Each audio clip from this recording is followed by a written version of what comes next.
Hello and welcome to Dungeoneered, a podcast dedicated to discussing Dungeons and Dragons. I'm Aaron. And I'm Josh. Let's do it. Josh, we're back. It's been so long. It's felt like forever. Sorry, all the listeners that we missed 2 weeks there. One was just inability to have good Wi-Fi, so we weren't able to record one on that week. And then after that, Aaron, you were not feeling so good. No, I got super sick. And your voice was gone. It was not there, and I could not stop coughing for like 3 seconds. So there was literally no way to possibly record. Mm-hmm. But hey, now he's still sick. I'm only coughing. Yeah. Right. Yeah.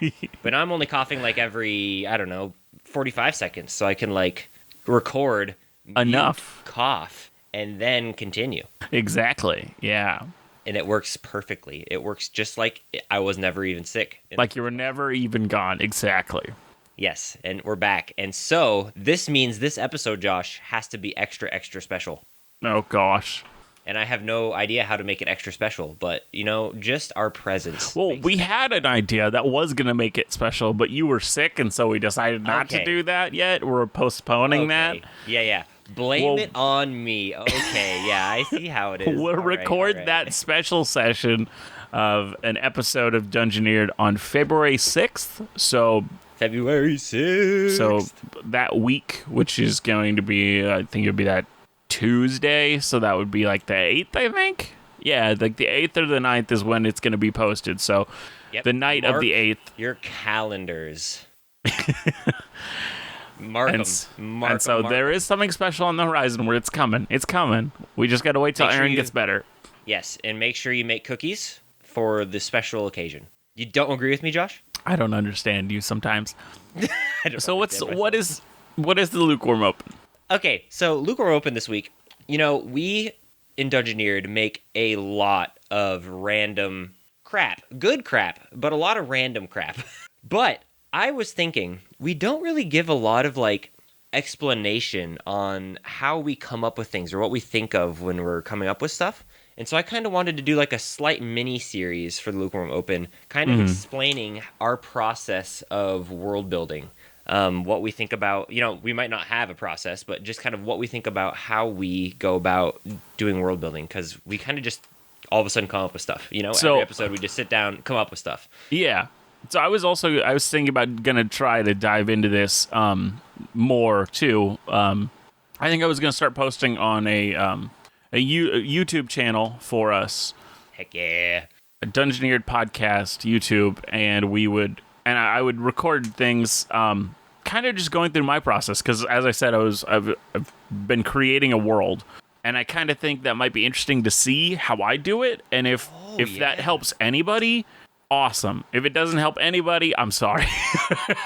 Heck yeah. But no, that'd be awesome. Also, if enough people watch it and and comment and do anything, then we can start being hey, can you give me ideas? And then I'll use those ideas to kind of inspire new things in my world. And it might even become a collaborative process at that point.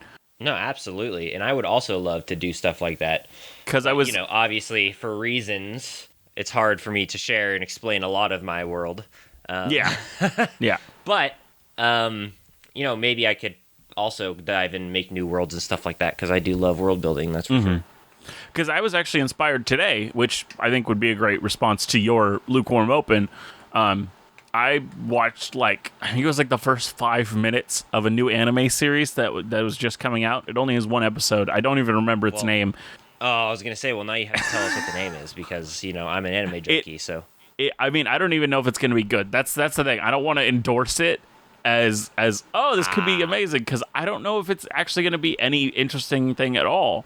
But I watched the first 5 minutes, and the person literally, all that they mentioned, which got my brain running a mile a minute, was they woke up, they're in this VR world that they remember. It's a classic setup for an anime. And they're the huge. Yeah, and they're wait, I know where this is. And they kind of go through, they're okay, this is a merchant nation. This is they're super rich. They have a lot of trade and whatnot. why is there nobody here? And she's looking around and like she's the only one at this inn. And that was it. That was all I needed because my brain went running on like, okay, now I want to create a merchant nation that was in the middle of all of these nations, that now that all the nations are warring, they're not sending merchants across the borders anymore. So this nation in the middle is being screwed over and also being trampled over as troops are being deployed across their nation to get to the others. Right, so just one little thing kind of sparked a whole entire idea. Yeah, and it caused this nation. And so now I'm going to start building this nation and be like, okay, what are they? Why are they, like, what did they create and make during their heyday? How does it look now that they're not making any money? Right. And you got a new computer to do this, right? Isn't that what happened? We're on it. I'm using it right now. Yeah, sweet. I want to start doing some YouTube stuff too. I need to figure out what the heck I should do for YouTube. Mm-hmm. I mean, what do I want to do? Like, do I want to do like making characters? Because we don't really explain how we make NPCs and stuff either. Or even I mean, we could literally do whatever. Like, there's the sky is the limit of what we can create on there. It truly is. So yeah, keep a lookout, everyone, for stuff on YouTube as well. I'll be once I start putting stuff on there, I'll be including the link to it in the podcast description. Sweet. Are we going to start uploading podcasts onto YouTube too? Yeah. Cool. Awesome. Okay. Anyways, Lukewarm Open. We are all over. But I wanted to do a little bit on what stuff do you think of when you're like making a culture? Because we kind of already jumped into a little bit this like nation and culture that you were thinking of just from watching this anime. But what are some of the steps and processes that you kind of go through when thinking about a culture? Well, this is super related to what we're going to talk about as a topic this week. Oh, sweet. Because not planned at all. No, because what I start with is what we're going to be talking about. I start with prehistory. I start with where did the people who live here originally come from? Where did they start? If I wanted to, like, I look at my map and I say, where did this group that got here to whatever it is, where did they start from? And sometimes it's like, oh, well, they started way high in these mountains over here. It got really cold during the winter, so they quickly migrated from there down to the south to just like kind of at the base of these mountains, which is where they're situated at now. And like thinking about that and thinking about like what type of stuff did they create to make that theirs, like to make they created things to move quicker because they needed to get out of this snow as quick as possible. They created things to warm themselves as the snow was devastating and really cold up there in the north. And so like all of that goes into who they are as a culture now. So do you normally make like, so I know there's a lot of different ways that people make worlds. You know, some people start with like a basic concept or an idea, and then they go from there. Some people start with like a map where they create a map, and then they're like, okay, what goes where? What's kind of your process? Because I know my process is I always make a map first, just because me too. Making. So I like make a map, and then I'm like, what goes where? Yes. So you kind of do that as well. Yes, because I think I mean that's the thing that would exist first before the people is the land mass that they're on. So right. So I think the landmass and like what biomes are where really kind of determines how a culture grows. There was this documentary we were forced to watch in junior high called Guns, Germs, and Steel, where it kind of talks about germs and steel. Yeah, I don't know if I ever watched that. And so what it was doing is it talked about why are the nations that are the like most, as we would call them, advanced and like have the most money and the strongest economies right now. Why? How did that happen from a like looking back at them from day one? How did they get there? Why does it look like certain places are more are have a better economy and things now? Like what happened? And so they break that down into the three terms: who got guns first, who got into steel production first, and what germs or diseases and things were where they were forming. And so it kind of breaks down like when people started coming to America, the germs they brought with them were so devastating because none of the people there had any immunities to a lot of the things that people had totally become immune to over in Europe. Right. And so it destroyed the Aztecs, destroyed the Mayas way before the conquistadors came in with guns and killed everybody.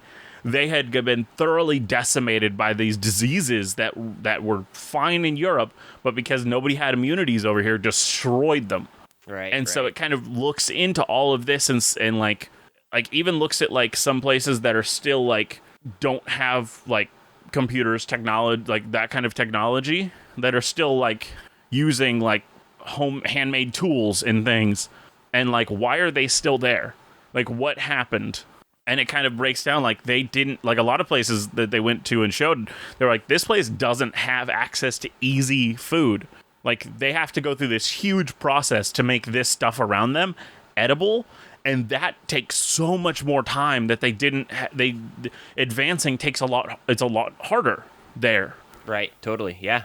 And so I always find the land is so important into how a cultures develop.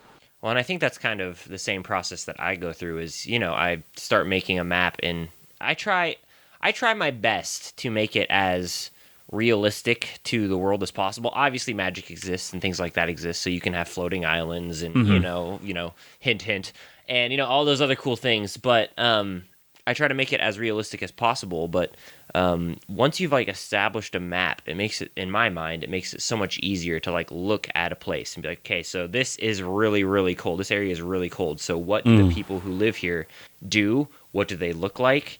How have they progressed living in this cold society? And then, obviously you start thinking of real life examples, and you're like, well, Vikings and, all sorts of stuff like that. So I like to obviously first start with a map. But once I get beyond a map, my process kind of shifts from, okay, what does a group of people look like because of this cold area, to because of this cold area, what do these people like do? How can they operate? How can somebody survive in an area that's cold? And then you start looking into things like, well, hunting. You start looking into things like, what plants or what kind of farming techniques have they developed and used? And so you kind of start, once you start getting that base idea that a map provides, you start like jumping into so much more. Yeah. One thing that I like to add, just to kind of add a little bit of flair and flavor, because in a world that's so different from ours, like a fantasy world, there are going to be outliers to like how things we see develop. So I always like to have one group that comes from a place that should not thrive be like one of the doing incredibly well. And because what I always do is I have that nation be like blessed by a or multiple gods, is that they just loved these people and they blessed them with all these things. So when in our world, this place would struggle to have food, they have so many clerics that can just create food and water that is not an issue. Right. And like the blessing of these gods has made this area just work because of magic. Which is also a really fun and interesting take, because then you start playing with the idea of like, well, what happens if this magic were to get cut off, or what happens if, something bad were to happen? Because, if you live in the middle of a desert and are living off of, created food and water, what happens when it just all of a sudden you can't do it anymore? Yeah. So there's a lot of interesting things that you can just come up with just by making a map and like its surrounding areas, because it just kind of does the spiral, a downward spiral of world building. Yeah. And so before we end, because I know we're getting kind of long on time for the Lukewarm Open, when you come up with an idea based on a map, how rigid are you with these concepts? So are you a very like set in stone person? So like, do you make a culture and then everything that you make afterwards like has to stay within those realms? Or are you a person who like kind of just makes it up as you go? Does that make sense? Well, so the thing is, I don't think of when I make a world, I don't go, okay, we're going to play in the 20th century of this world. So I don't pick what era they're going to be in until the very end. So what I do is, as I'm creating those things in the world like that, if I love, like, I created this really interesting culture, but then things happen later on during the other parts of the world building where I'm like, I think I need to change that. I just make it be that culture that I created. That was it at that snapshot in history. This stuff that's forcing it to change is stuff that's actually forced it to change in the world. Because so you kind of take it as like a historical like timeline of a nation. Yes, and so as I create something that needs to change, I'm like, okay, it changes, but it changes further down the road. This is when it happened and why. And I'd like to, if I have time, which this is really getting in nitty gritty of character of world creation, and not everybody has the time to do this. What I would do is, if I had the time, I would be like, okay, now I need to create some sort of event here, or like historical time period that people would remember as this is the time of change. Like, why did this change? How did the culture take it when they changed? Was it an instant change? Was it years and years and years of slowly, like, people from other groups coming in and changing them from inside, and just kind of like have that be a different era of that nation's growth? Right. But yes, really nitty gritty. Similar, but you have to be running world building for a D&D campaign is a little bit different too, because you have to be really careful that when you come up with like a cool idea, okay, you're like, oh man, this is a super awesome idea. You have to be super careful of how you implement in the world, because you can catch yourself in a lot of contradictions really quick and then get stuck in the story. Mm-hmm. So you have to be super careful, because I know, in my experience of being a DM, I have definitely, added something into the world, or, changed something into the world. And then I'm like, oh shoot, I have an entire game that's already going that I need to be careful of mm-hmm. when this is occurring. So that's another thing just to kind of keep in mind when you're world building and then like changing stuff in the middle of a game.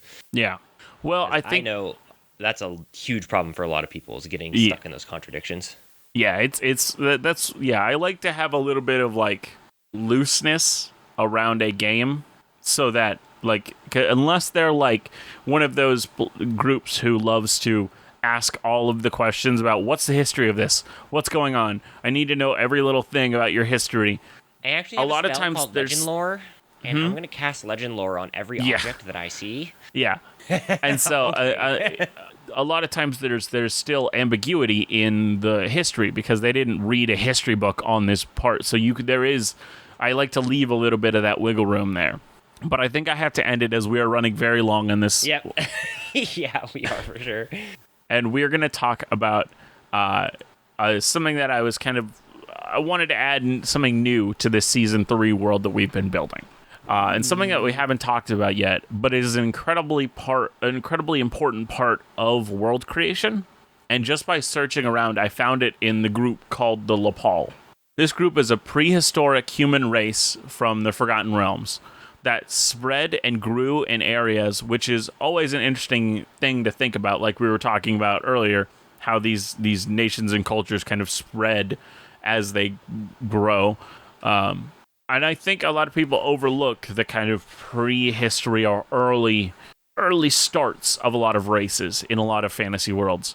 But I love having these ideas of this group start here and spread this way, and letting it all kind of lead up into how the race is seen and operates in the world now. This is a commonly skipped over or avoided part of world building that I think builds incredible depth. It definitely seems scary and like it takes a lot of work, but I don't think it has to. Now, you can, if you want, to really dive in and really get complicated, but I don't think you need that. I don't think you have to do that. And I'm hoping by us talking about our own version that we create for our Season 3, we can kind of clear the fog from this and make it a little less scary to try on your own. Yeah, it can be really daunting to come up with like a huge, especially like, I'm assuming this race is extinct, right? They're like gone now? No, I think they've just sort of. They have been absorbed. So this was a race from a long time ago. Eventually, them and a few other early civilizations kind of banded together for safety and for just protection and just all these different necessities and trade and whatnot, that they kind of took on their own new ethnicity of all of these groups together. Ah, okay, I see. So they are still here. They're just mixed in. Yeah, I would think of it like the Native Americans before colonizers came to America. How they saw themselves as what their tribes were, and now over time, it has just been shrunken into Native American. But they used to be Cherokee, Macaw, like all of the different ones. But now they are just, and it happens a lot of times. Like there's in France it happened. I forget what the group is, but it was only like a few hundred like it was like I think it was only like a few hundred years ago that they actually fully like kind of stopped being talked about as a group, as their own group. I even know there's some people that still speak the language. I'm 100% not remembering what the nation or group was called, but they are fully a part of France at this point. They were like in like the kind of southern tip of France. There's a like few of those. southwest of part of France, and that they just quite completely... a few of those in history that are super interesting, that have been assimilated into other groups or taken over, that kind of stuff. Yeah, history is completely fascinating when it comes to that kind of stuff. It really is. But now let's get into this group called the Lapal. The Lapal are an ancient ethnicity of humans that resided in the south and southwest of Faerun. A large number of this group were slaves to the Yuan-ti. This group originally believed in the deities of the jungle and the gods of the Yuan-ti because they had been under their rule for so long. Those just became their gods. As they eventually gained freedom from the Yuan-ti, they began to move away from this belief in these ideas, even going so far as to suggest that one of the deities of the Yuan-ti was actually a dark god trying to kill the world. So now in their mythology, it has gone from we believe and these are the gods we worship to those are now the enemies, which is really interesting. Yeah, no, super awesome. And that was another thing I saw a TikTok recently, where somebody was they give quick a few minute D&D advice, like creating worlds, and the advice was it was actually another D&D podcast, and his advice was when you're creating gods, like say you create a god of war, a way to make it feel more interesting and more realistic is by having groups in different areas see that god as a slightly different domain. So a god of war for one people is a god of hatred for another, and another is a god of vengeance. And they all, it's the same god, but they see it in different ways, and sometimes even worship it differently. Like they love the god of vengeance in one place, hate him as a god of war in another, are indifferent to him as a god of hate in another. Right, and that's it's a really common thing throughout history too. I mean, if you just that is too. Most major religions have that all over the place. Yeah. Now let's get into the Lapal's history. They started as a tribe in the dangerous island jungle of Cholt. Now, Cholt, as we've talked about before, has gone from being an island to being a peninsula to being an island to being a peninsula. So I'll just call it an island, but it wasn't always an island, and it might not always remain an island. So just for any people who know the lore, that's why I'm calling it an island. This is where they resided as slaves of the Yuan-ti. After a long time under the thumb of the Yuan-ti, new tribes began to establish themselves in the area. And these were new tribes of mostly humans. Unlike the Lapal, they were humans that had never been enslaved or oppressed. And they weren't going to let the Yuan-ti do whatever they wanted to them. Seeing these groups stand up and say no to the Yuan-ti, going so far as to settle in the region despite the antagonizations of the Yuan-ti, the Lapal were inspired by these people and began to rally up in their own societies. And despite it taking many failed attempts and false starts, the Lapal eventually figured out the best way to get their freedom. Instead of fighting the Yuan-ti and rising above them, they decided to leave, escaping their home and heading north and east. This was the start of them spreading out, which just continued throughout the generations. It was even talked about in this article how the Lapal even had families with some of the Netherese, who we've talked about a few times at this point in the podcast.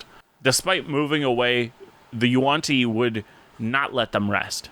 The Lapal called this time, the year of fragile beginnings. The Lapal that lived along the coast decided to band together, creating a nation that they called Lapaliva.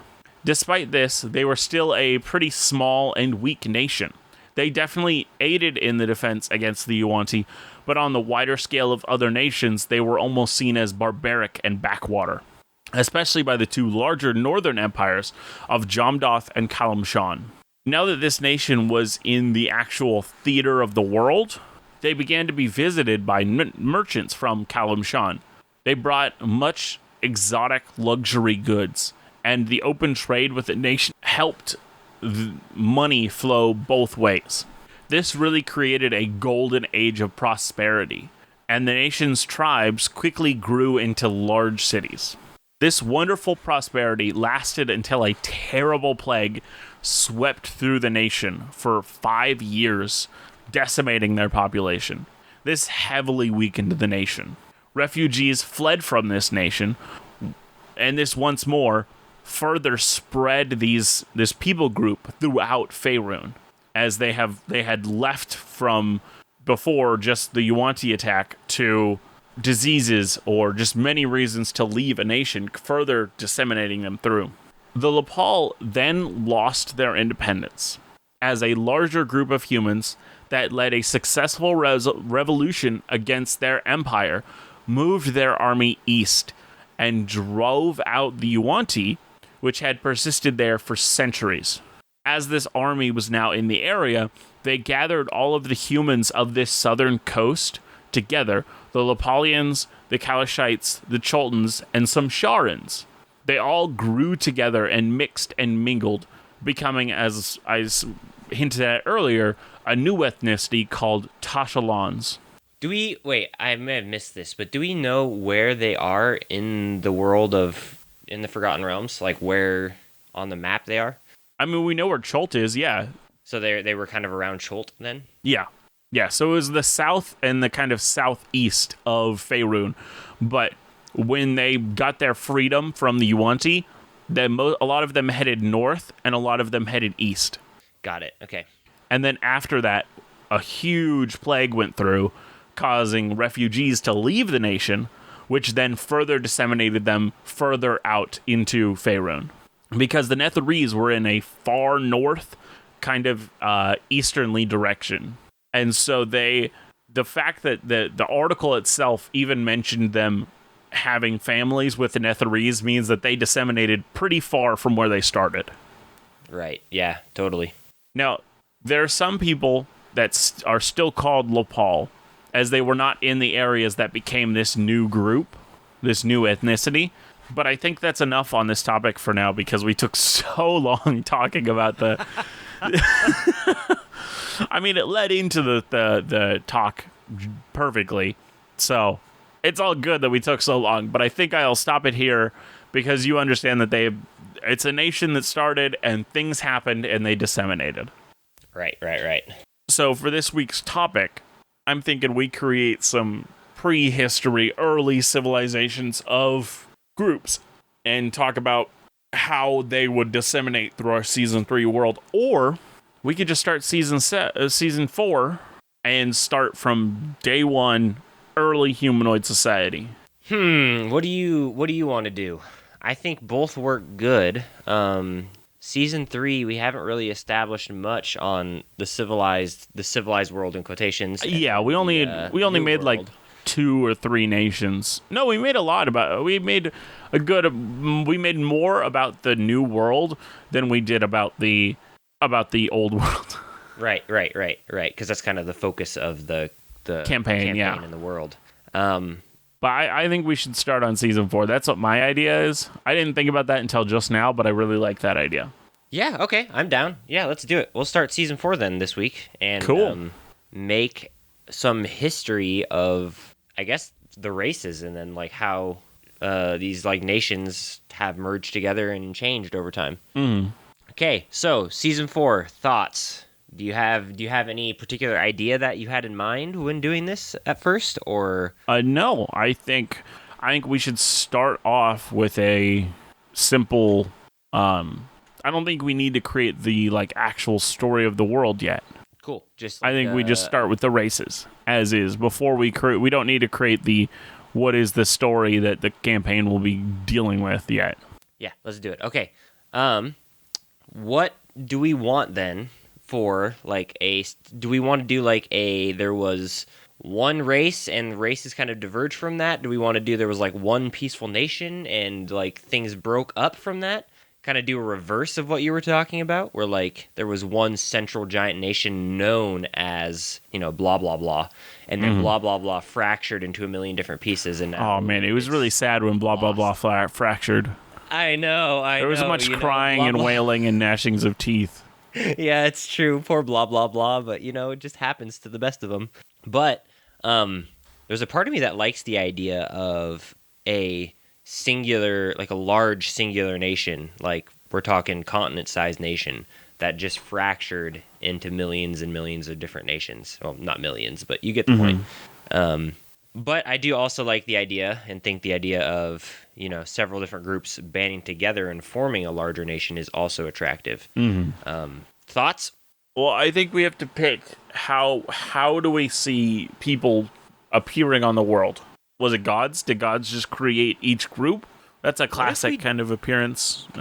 What if we did something different where the people have always existed on the material planes and the gods are claiming which ones are theirs? Can I go one more attempt here? Yeah, totally. I think the people were created, as you said, just a long time ago, and I think it was during the time of the creation of the planet. Like there was this creation energy that was still going around, and the races kind of formed out of the earth itself. But about the gods, this is what my main idea was about the gods. I think they came into being by people creating them. Yes, I love. So by people believing so strongly, like we have, how we have these gods that were created literally by us, by people just being like, I think there's a god of agriculture. Yeah, and I have a great idea. We create a god who's big and tubby, and he wears a red suit and a red hat with a big white beard, and he has a sleigh that flies, but it can only fly if enough people believe in him. And his name is Krampus. Yes, yeah, exactly. Yeah, I know exactly what you're talking about. I get it. I get the reference. Okay, perfect. Yeah, exactly. Cool. First god. Done. But no, we don't need to make gods right now. I think the most important thing is no. But I like that idea. I like the idea of because it's just different than what we've done in the past. Oh, for sure. Where there's this creation storm or something that we can call it. Like this creation storm that occurred that created the planes or the planets or whatever we want to go with for this season, and it created the world and its people. And so the people have existed here since creation. Yeah. And the gods were then created by people and their belief systems. Does that mean, now we're going to be, oh man, we're all over the place now, but does that mean if people stop believing in a god, that god disappears? Yes. I like that. I think that's awesome. And so I think there are gods that are literally holding on for dear life to have like one champion. Yeah. So they literally, so I think gods in this world, because they realize this, they are a lot more giving with their blessings because they do not want that to happen. So you're saying we have like huge theocracies that are like blessed by their god, where like people have like extreme prosperity and extreme growth and extreme wealth. Mm-hmm. I like that a lot. Like a very, very, very blessed world that's like thriving and flourishing because the gods are trying to like compete for belief and power. Yeah. Okay, now this is a little partially on topic but partially off topic. How strong do gods get? Like how powerful I think it's like the Hulk. Heck yeah. So what I mean by that is the Hulk can be infinitely strong. He just has to be that angry. Okay, so they can be as strong as the human mind can fathom, and yes, they get that strong depending. The more and more followers they have, the stronger and stronger that they get. And I think I want to limit them by the human imagination. Does that make sense? Mm-hmm. So because the gods are created by belief, their limits reside within what a human capacity can think of and create. Obviously, that's a ton because I can think of some pretty powerful, I can think of some pretty powerful beings. Yeah. But I think that'd be really interesting. And so these gods have this weird dynamic of trying to win the favor of their people in order to gain more belief and support. Yeah. But you'd have to really watch out because some evil gods could do some really, really weird, interesting things. Oh, definitely. There could definitely be some weird stuff going on. Oh yeah, there can be some weird shenanigans going on. So now we have this kind of basic idea. What does this people group look like? Are we doing the one that's fractured into a bunch? Are we doing since creation they've been fractured because they're different races, different ethnicities, different people groups, or are we doing like they were united from the creation storm and then kind of broke apart as time went? So I'm thinking they all started in different areas. Okay. Each like race and stuff. So they developed their own little eccentricities for their area that they were made in. Now I think that one of the things that I would like to try to do is to have things placed in areas where they're not traditionally thought of as being there. What do you mean? Because I don't think there was the creation energy that created them at the beginning. I don't think it was guided. I think it was. Things happened randomly. So we would traditionally think, oh, elves in the forest. These elves are desert elves. Okay, I totally like that, and I think I agree for sure. And so elves, instead of being more, I don't know what you'd consider the kind of the forest, they're more like Egyptian kind of. They kind of take to that kind of a society more than what people traditionally think of for elves. I like that a lot. I think that's super cool. Like, just kind of breaking the stereotype because this, the world creation wasn't necessarily like, purposely planned. It just happened. Yeah. I mean, maybe in a later episode too, we'd look at some world origins and figure out how this happened or why this happened. Because that might be an interesting thing to discuss. This world, this like creation storm or whatever. But yeah, I think I like that a lot. Which I think would be really fun to have like desert elves, and they like, I don't know, like they have some sort of affinity with the sands, and they can like. I mean, I'm thinking like full on like Avatar: The Last Airbender. They have like sand sails, or they like sail across the desert. It'd be so cool. Anyways, that's beside the point. So we have these different groups that have all kind of sprouted out in different areas. I mean, obviously, we have to still stay within reason because, like, lizard folk. Well, I guess lizard folk could really be anywhere, but like fish, like people who have like gills and live underwater, we'd still have to have like at least a little bit of rhyme to madness, the reason for the madness. Because like I can't remember. I mean, I definitely what they're called besides tritons. I kind of love the idea. This is a weird idea, but I kind of like the idea of sandfish. In one of my games, I had land sharks, but that's there was not an immediate no. They're sand sharks is what I had them be.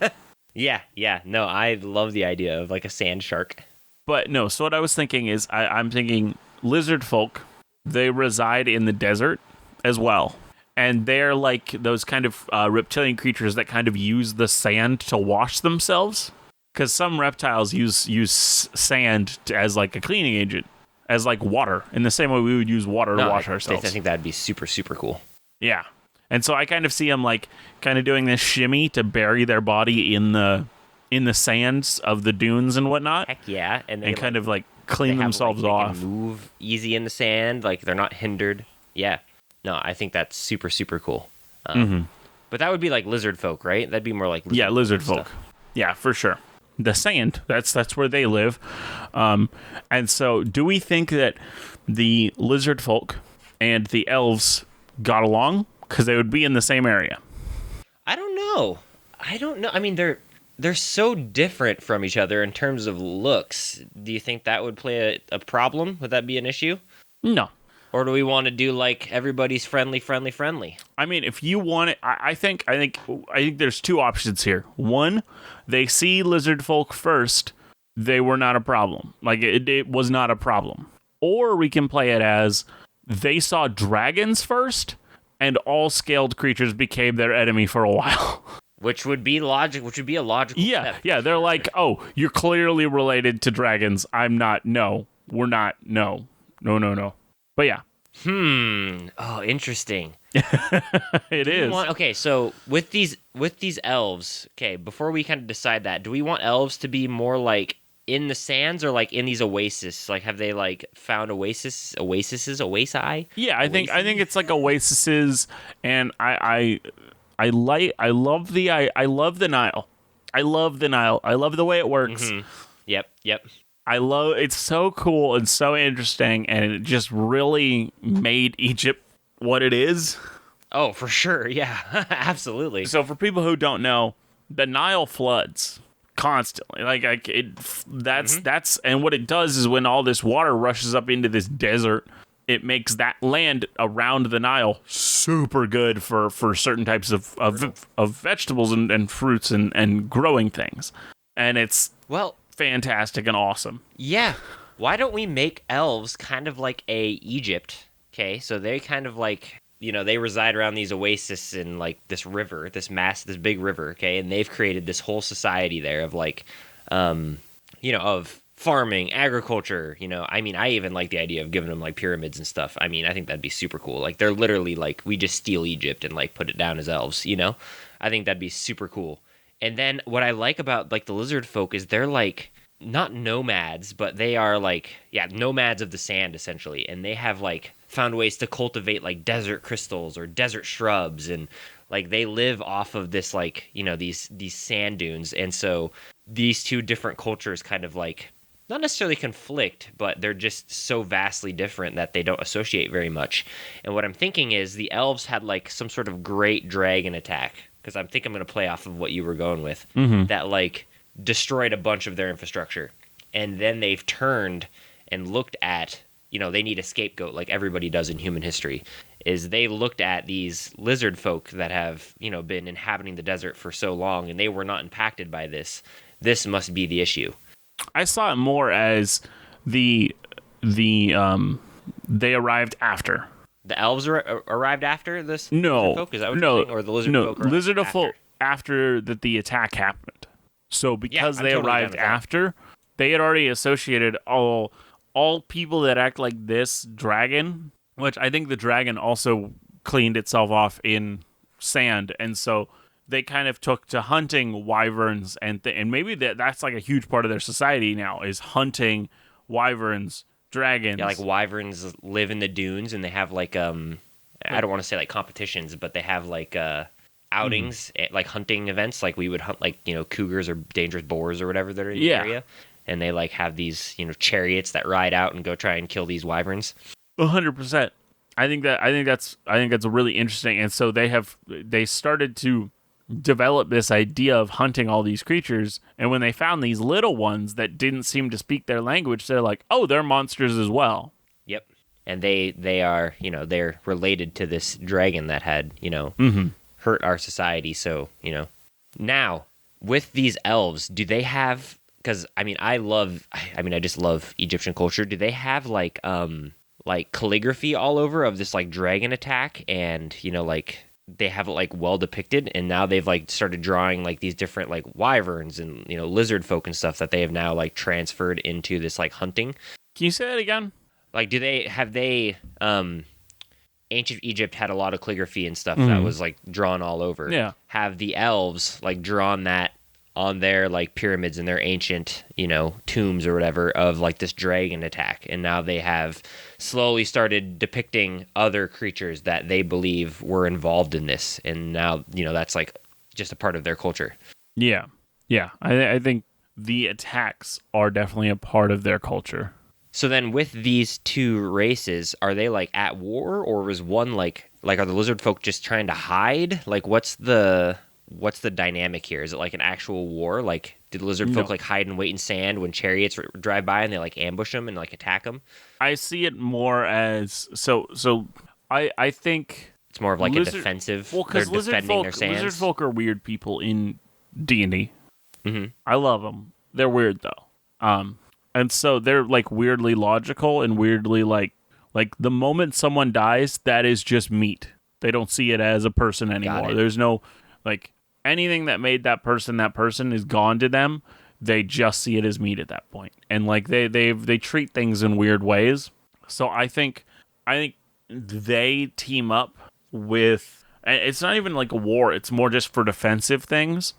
So I think originally they lived like the elves do, just openly in the sands, openly in like societies that lived in oases and stuff in the sand. And I think what happens is the elves kind of drive them to become more like cave dwellers, where they have to find these caves for protection so that they're not out there when the chariots come. And I think what they find in those caves is kobolds. And so they kind of become this culture that now is lizard folk and kobolds. Interesting. Dang it, I coughed. But I like this idea a lot. What I think would be really interesting would be that these caves, they have turned into like cities. Have you seen like in real life the people who have like made their homes like in the cliffs, and they've like carved them out and like made like these high-rise cities out of like rock from the cliffs? I can't remember the civilization, but what I think would be really cool is these natural cave systems are huge underneath the desert, right? Yeah. And the lizard folk have like buried them in sand, and they like swim their way through the sand to get into these little like cave systems. So they're like hidden away from the elves because they're trying to like hide and, you know, like escape these elves, the Egyptian elves. And I think it'd be really cool if they had like the sand dunes are these massive, huge, you know, mountains essentially that they have built and covered. And so they have like the lizard folk have taken some of that sand and like buried parts of their civilization, so that the only way to get to them is you have to like dig through the sand. And the elves don't know where these lizard folk live or how they've survived for so long. And so they have been roaming the deserts and the sands trying to find them, and they can't. Interesting. Like they've buried these cave entrances in sand, so like the only way you get through is you swim through the sand. Not swim, but you know. But yeah, you have make to your move way through through. the sand. Yeah. And so the elves have been, you know, traversing this desert. And maybe it's not all the way explored or anything, but they have been trying to find these lizard folk for, you know, I don't know how long, but not super, super long. But Yeah. since this, like, dragon attack, and they've been unable to find them. And so there are, you know, mini skirmishes here and there, because I think the lizard folk would probably just be trying to defend their home, right? I don't think they would be, like, aggressive or anything. I don't think they would be, I mean, unless they had to be. I mean, eventually you'd have to be, right? Depending on how serious this invasion, in quotations, played out. Yeah.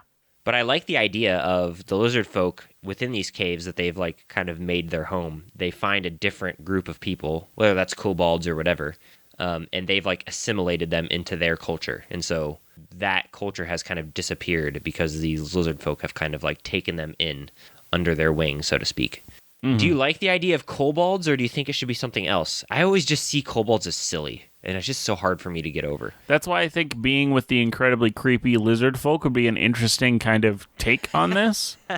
Because lizard folk are so like logical that it almost is like harsh and scary seeming. And I love the idea of kobolds, their culture kind of changing a bit to make them less silly. Yeah, I mean, I just have such a hard time getting over the kobold silly stigma, man. It's so hard for me. I just see them as like dumb little creatures in caves that kind of like worship a dinosaur egg or whatever because they think it's a dragon. You know, like that is like the very stereotypical thing I think of kobolds. Yeah. But I'm down with using kobolds. I have to get over the again, the stigma of the silly kobold, which I think is doable. It's just hard for me to picture a group of kobolds, you know, assimilated into lizard folk society without them just being completely ridiculous. Yeah. So then we still have to decide, do these lizard folk, are they like actively on the offense now? Like, are they fighting, or are they like still hiding? Like, do they have these sand sanctuaries that they're just hiding in for as long as they can? Or are they like... Well, I think they're living. I think they're just making a living down there. They have huge societies. I think they start to mine like dwarves. Yeah. So that they actually, all of these societies end up connecting. So there's this huge labyrinth. So cool. Underneath the desert of hidden by a sand veil. Yeah. Yeah. Hidden by a sand veil that the elves have not been able to find, and they've just expanded and expanded over the years, growing, connecting all these different kobold communities and their own communities that they've established in this giant underground web of canyons and caves. Yeah. That are, that have one entrance that's buried in sand. Mm-hmm. Now, do they grow stuff down there? Like, do they grow interesting plants? Like, have they found like a crystal that they can grow plants with? And they they have like little like growing chambers, like little interesting crystals or something that like produce enough light for plants to grow. Did they find a plant that grows underneath like in the dark? Are they like No. breeding some sort of like sand larva and they eat it? No. What I think that they do is I think that they have mushrooms, like things that even us see in caves. Right. That's the go-to. The usual go-to is mushrooms that they've cultivated and grown, which I love. I love that idea. Yep.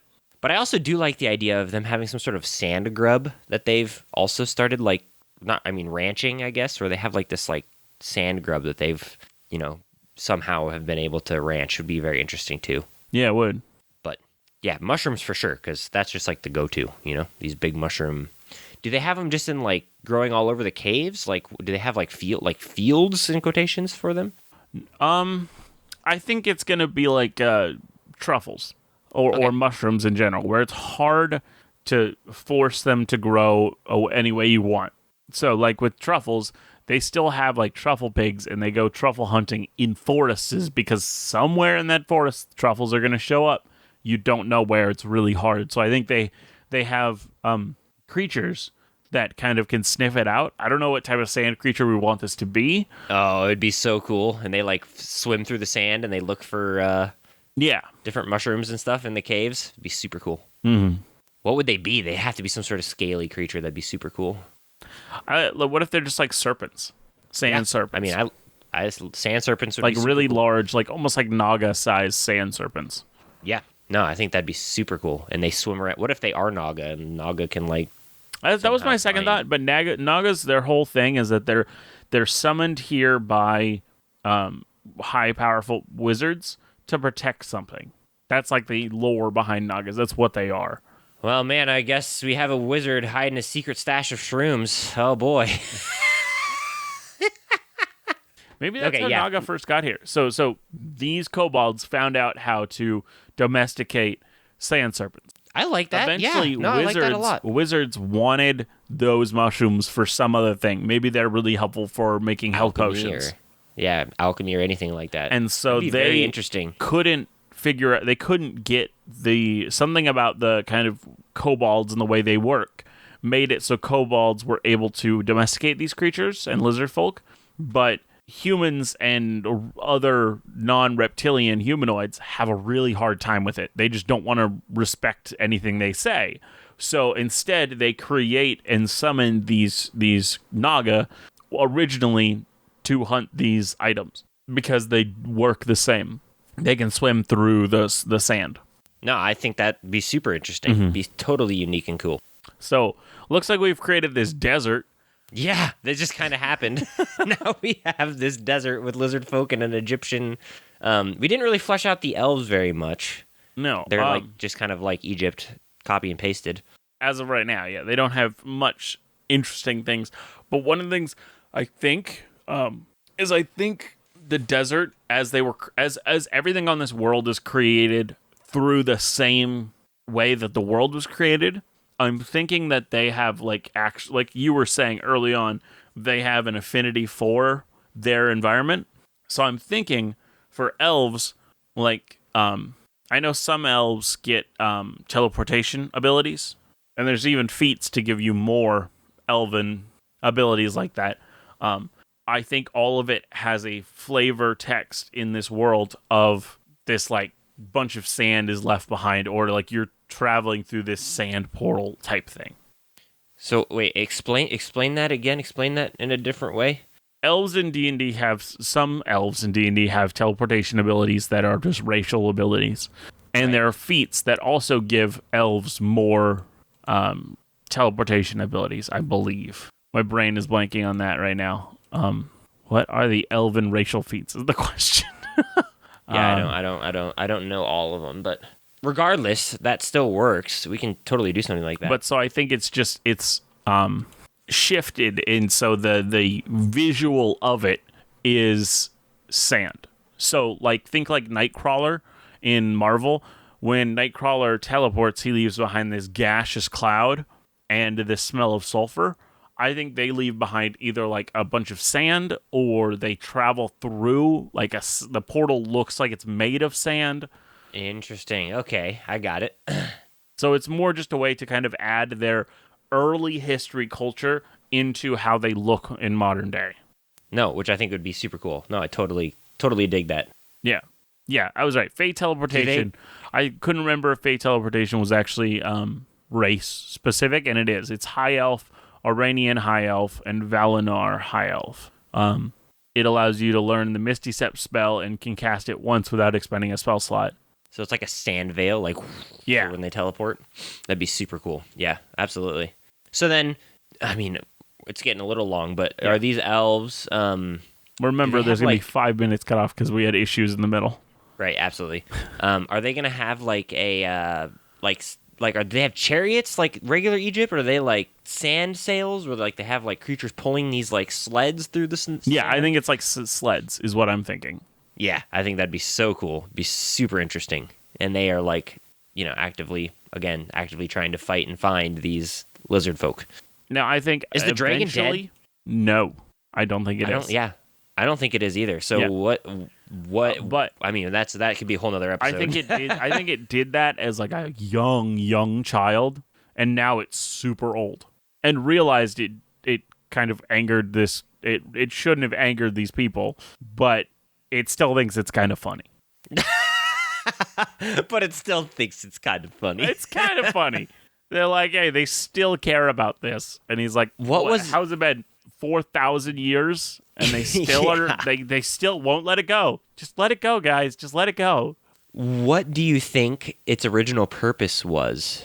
The dragon? Yeah, it was young and just wanted to just screw with somebody, and it saw this early group of elves and was just like, hey, let's screw them. What if we went like stereotypical? The elves like took its egg or something for some reason. No, because I kind of like it just being a child that did something just childish, and like the elves think it was some sort of attack of passion or anger, or like they did something and they think there's this huge meaning behind it, but really there's none. Okay, interesting. It just did it?